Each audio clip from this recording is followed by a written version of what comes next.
The music, the costumes, the hair. There's only one ABBA. And after decades of going their own way,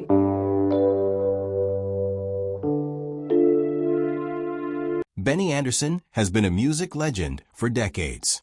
As one of the masterminds behind ABBA, he gave the world songs that still make us sing and dance today. But behind the glitter and chart-topping hits, life wasn't always easy. ABBA's breakup hit hard, and Benny faced personal and family struggles that few fans knew about.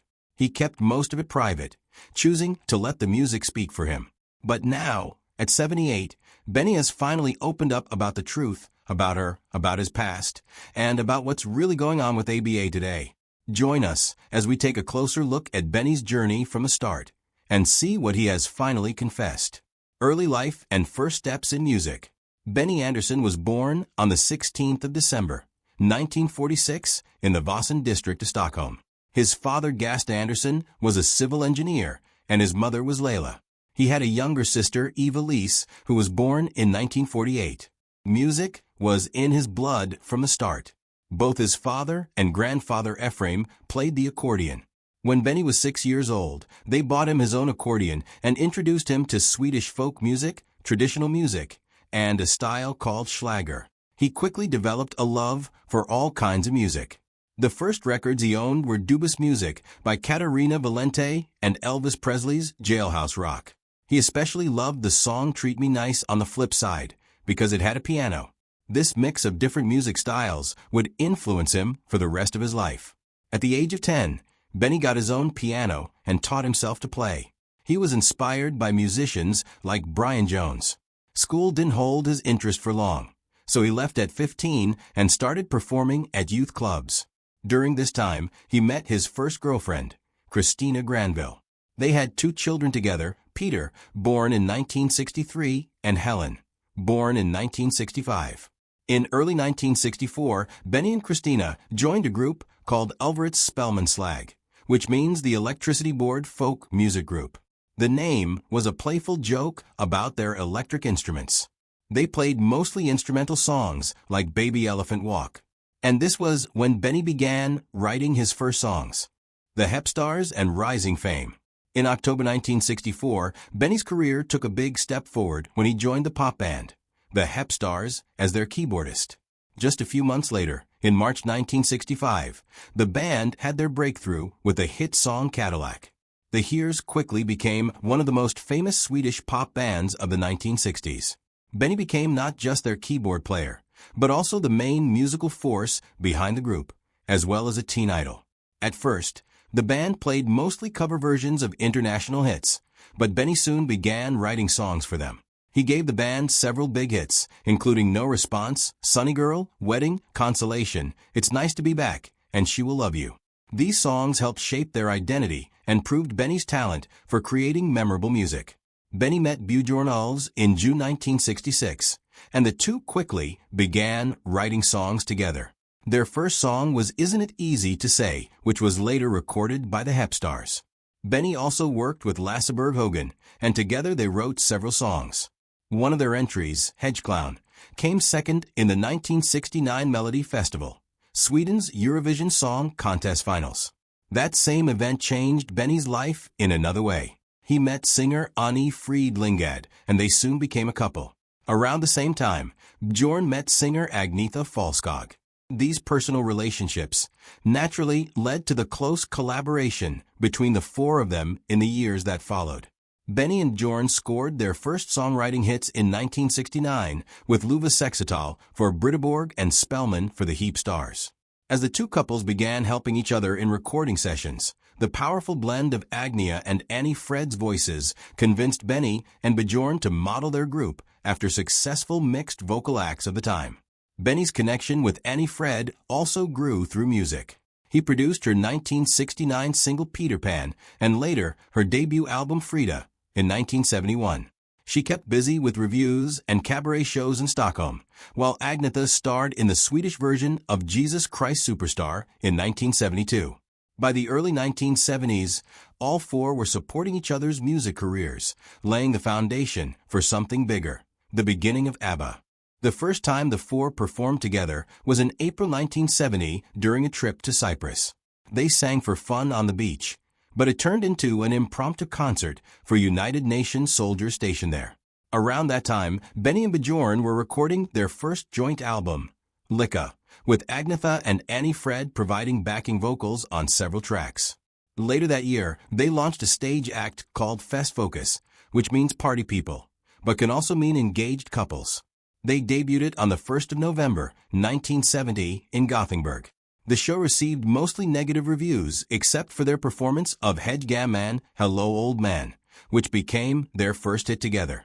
Credited to Bjorn and Benny, the song reached number 5 on the sales charts and stayed at number 1 on Svenskapen for 15 weeks. By 1971, the four were working together more often, adding vocals to each other's songs and touring.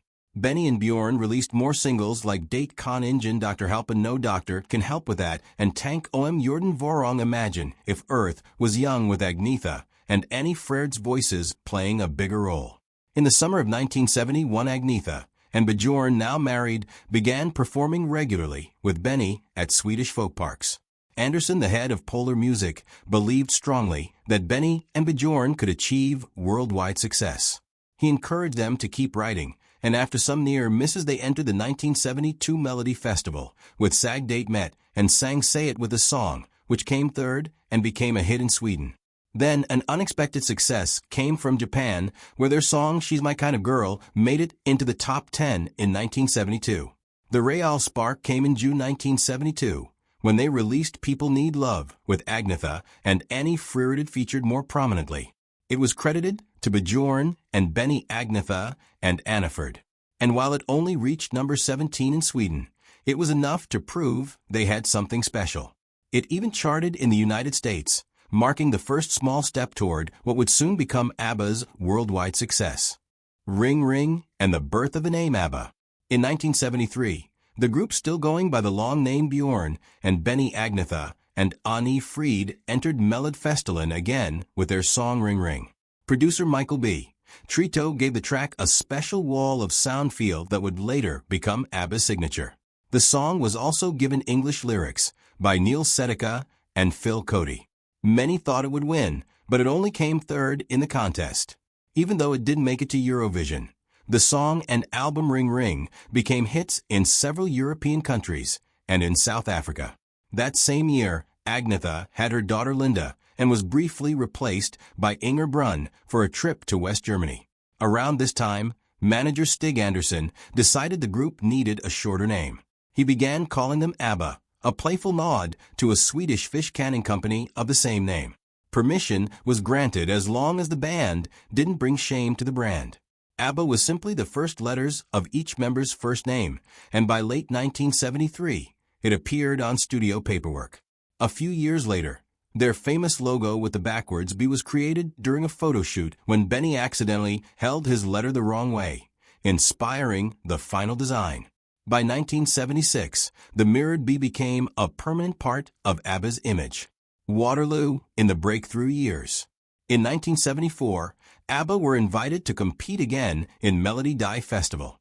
They chose the upbeat Waterloo, influenced by the glam rock scene in the UK. This time, they were more experienced and better prepared. On the 9th of February 1974, they won the Swedish selection, and on the 6th of April, they took the Eurovision Song Contest crown, performing in English. The win opened doors across Europe. Waterloo hit number 1 in 9 countries and broke into the US top 10, reaching number 6. Their next single, Honey Honey, had moderate success.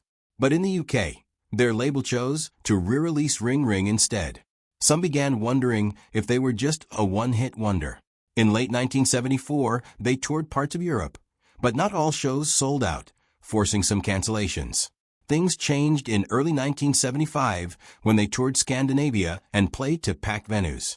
They continued releasing singles including SOS and MMA Mia, which became massive hits in Europe and Australia.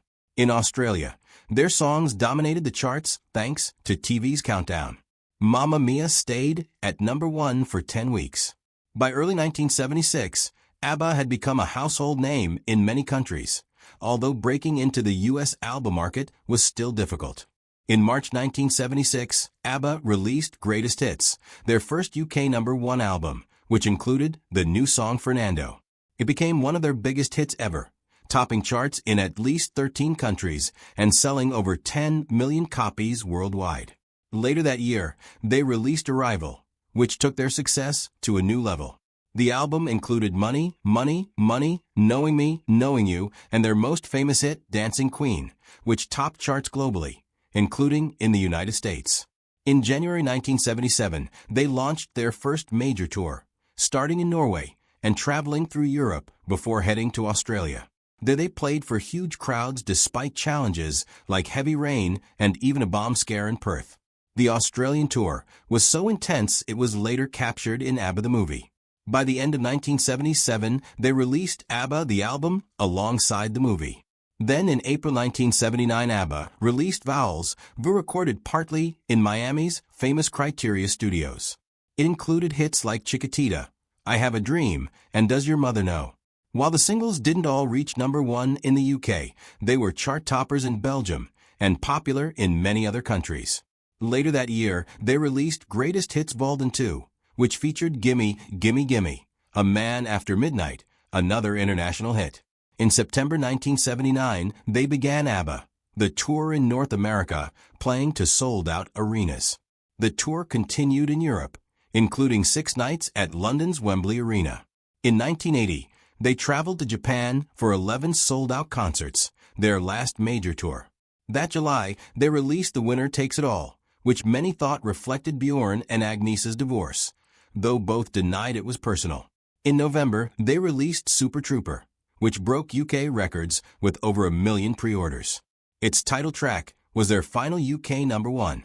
Around this time, ABBA also recorded Gracias por la Musa, a Spanish-language album that became hugely popular in Latin America and opened up a new audience for the group. Their music had now reached every corner of the globe, but their story still had more to unfold. The Visitors and the Beginning of the End. In January 1981, Bjorn Ulvaeus married Lena Kyrjo, and ABBA's manager Stig Andersson turned 50. For his birthday, the group recorded a special song called Hova's Vittne as a tribute. Only 200 red vinyl copies were made and given to guests, making it one of ABBA's rarest records. Just a month later, Benny Andersson and Annie Fred Lyngstad announced they were divorcing. It was revealed their marriage had been difficult for years, and Benny had already met Mona Norlet, whom he married in November that same year. Despite personal struggles, Andersson and Ulvaeus began songwriting in early 1981, and by March, the group was recording again. In April, they filmed Dick Cavett Meets ABBA, a TV special. Their new album, The Visitors, came out later in 1981. It was a more mature record dealing with themes like failed relationships, political oppression, aging, and loss of innocence. The title track even hinted at secret meetings against totalitarian governments. One of Us was the only major single from the album and became ABBA's last #1 in Germany and their final top 3 hit in the UK. The album topped charts in many European countries, but didn't match earlier commercial success in places like France, Australia, and Japan. Another track, When All Is Said and Done, was released in North America and became ABBA's final top 40 hit in the US. It also touched on separation, but in a more hopeful tone. With Benny and Frida's divorce now public, rumors grew about tensions within the group, recording struggles and final singles. In spring 1982, the group began new songwriting sessions. There were talks about a new album and even a small tour. But by May and June, the process was proving difficult. They only managed to record 3 songs. You Owe Me One, I Am the City, and Just Like That. Benny and Bjorn weren't happy with the results, so the recordings were shelved and the group took a summer break. In August, plans changed. Instead of a new album, they decided to release a compilation called The Singles, The First 10 Years for Christmas, which would include all their previous hits, plus some new songs. In October and December, they released The Day Before You Came with Cassandra as the B-side and Under Attack, with You Owe Me as the B-side. The Day Before You Came became a top 5 hit in several European countries, but in the UK, neither it nor Under Attack made the top 20. The compilation album, however, went to #1 in the UK and Belgium and performed well in countries like Germany and the Netherlands. Under Attack ended up being ABBA's final single before they disbanded. I Am the City was eventually released in 1993, while Just Like That was never released in full despite fan requests. Parts of it were reworked for other projects like the musical Chess. Benny and Bjorn have continued to refuse releasing the complete ABBA version, even though it has appeared on bootlegs over the years. The last appearances to promote the singles, the first 10 years. ABBA traveled to London in November 1982, appearing on shows like Saturday Superstore and The Late Late Breakfast Show. The following week, they went to West Germany to perform on Show Express. On the 19th of November 1982, they made their final TV appearance in Sweden on the show Neues Masinen. Then, on the 11th of December 1982, they performed together for the very last time. This was broadcast to the UK on The Late Late Breakfast Show with Noel Edmonds through a live link from a TV studio in Stockholm. It marked the end of an era, closing the chapter on one of the most successful pop groups the world had ever seen. The two love stories that defined ABBA.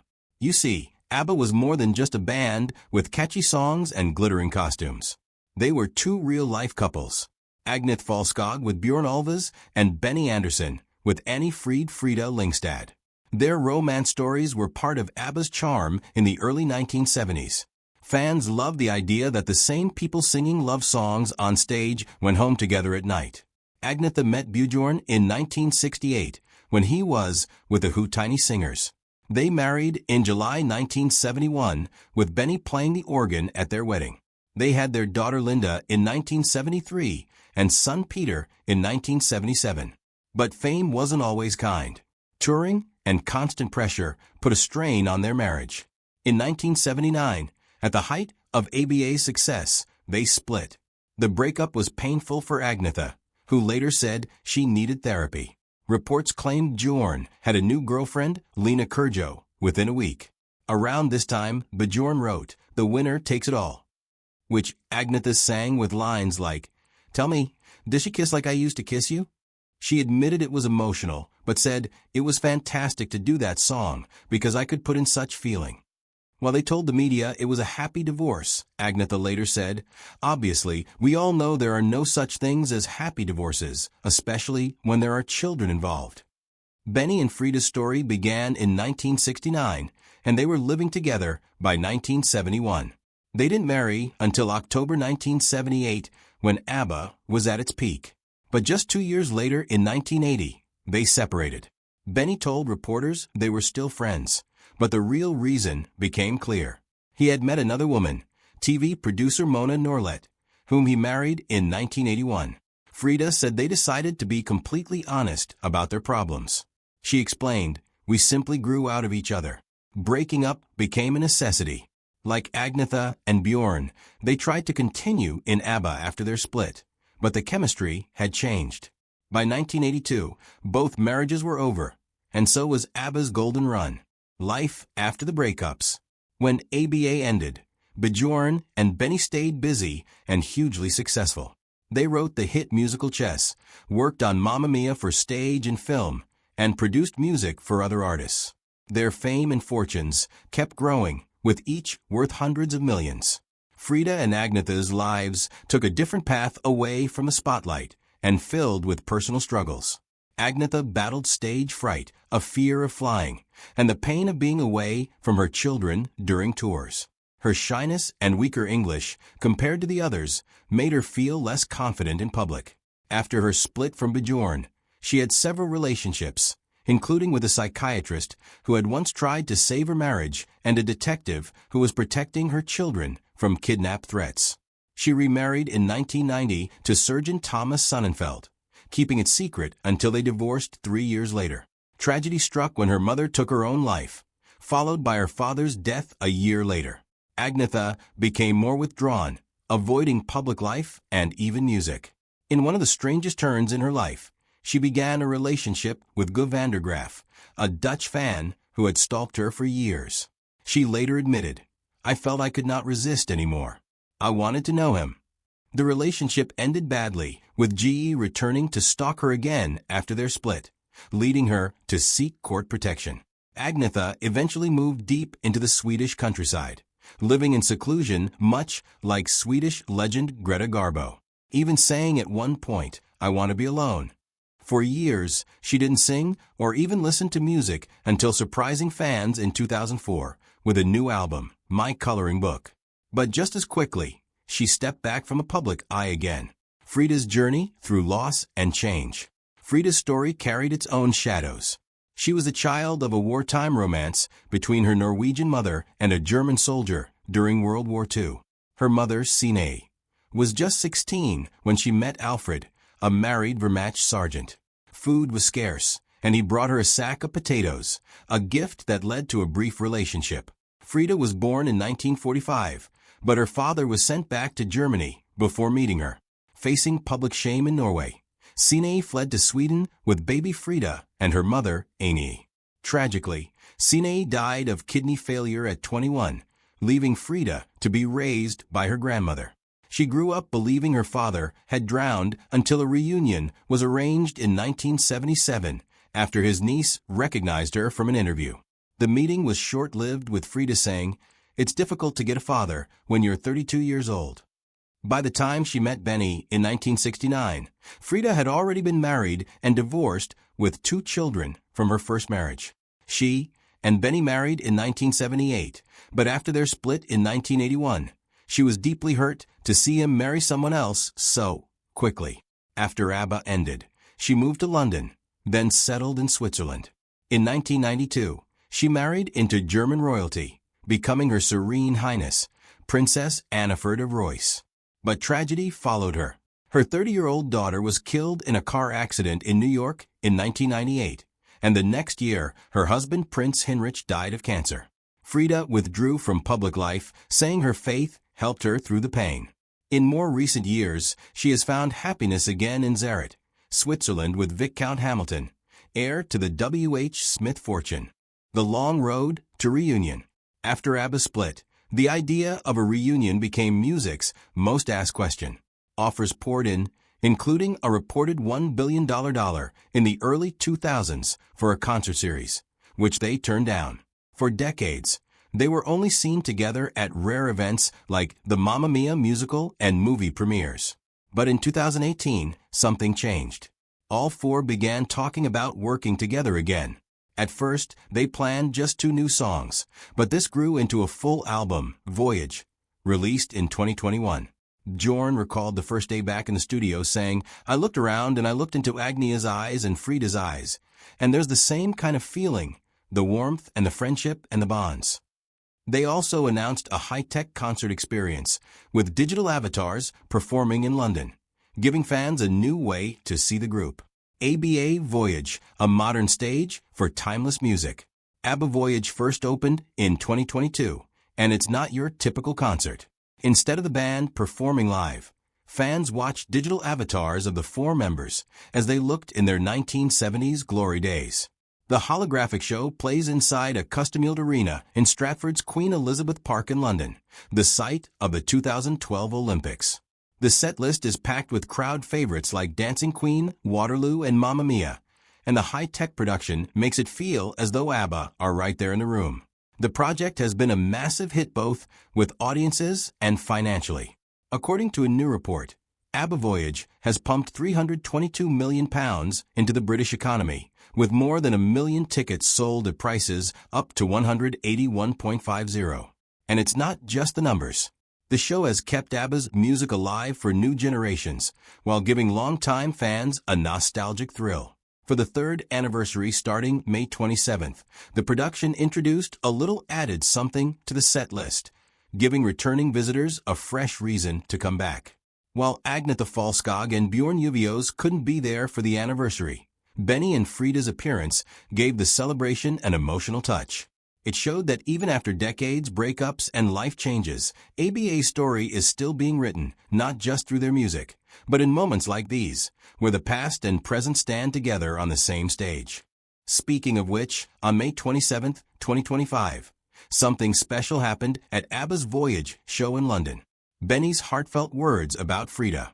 Benny Andersson, now 78, and his former wife and bandmate, Frida Lyngstad, 79, made an unannounced appearance to mark the concert's 3rd anniversary. The crowd went wild when they saw the two standing together in the balcony, a rare sight since their marriage ended over 4 decades ago. Benny, in a printed blazer, and Frida, dressed in a chic cream outfit, stood side by side as the cheers filled the venue. Taking the microphone first, Frida smiled warmly and told the audience, "I love you very much. Thank you for all your support over the years. It's hard to imagine it's nearly 50 years ago." She then added with a laugh, "I'm turning 80 this year," which sparked even louder applause. Her words felt like a bridge across the years, acknowledging the long journey from ABBA's beginnings to this moment. Benny then stepped up, and instead of a serious comment, he lightened the mood with a playful, "Two men walk into a bar," making Frida burst into laughter. For fans, it was more than just a joke. It was a reminder of their easy connection and history together. They had first met in 1969, moved in together soon after, and married in 1978 during the height of ABBA's fame. But staying together while being in one of the world's biggest bands proved difficult. By 1980, their marriage had ended and the divorce was finalized the next year.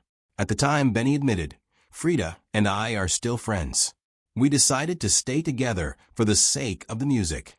Frida explained honestly, "We simply grew out of each other. After long and hard talks, we decided to go our separate ways. There was a lot of tears and a lot of discussions, but there was no way back. Breaking up became a necessity." Their appearance at Voyage and Benny's warm, light-hearted moment was the kind of public gesture that felt like a quiet revelation about how much respect and affection still remains between them. While ABBA Voyage continues its sellout run in London, Benny Andersson and Jonas are making waves on Broadway. Later in 2025, 2 of their biggest stage hits, Mamma Mia and Chess, will run at the same time. Mamma Mia premiered in London in 1999, arrived on Broadway in 2001, and has since been seen by over 70 million people in 50 productions in 16 languages. It became Broadway's 9th longest-running show, playing 14 years with 5,773 performances and grossing more than $7 billion. Now it returns to the Winter Garden Theater for a limited run from August 2nd, 2025 to February 1st, 2026. Chess, co-created in the 1980s, will join it on the Broadway stage. Having both shows play simultaneously highlights the enduring strength of Benny and Bjorn's partnership, a creative bond that has thrived through ABBA's breakup and personal challenges, continuing to connect their music to generations of fans worldwide. Do you think ABBA's marriages and divorces were the main reason the band broke up, or would it have happened anyway? Share your thoughts in the comments below. And don't forget to hit like, subscribe, and stay tuned for more incredible stories from Hollywood's fascinating history.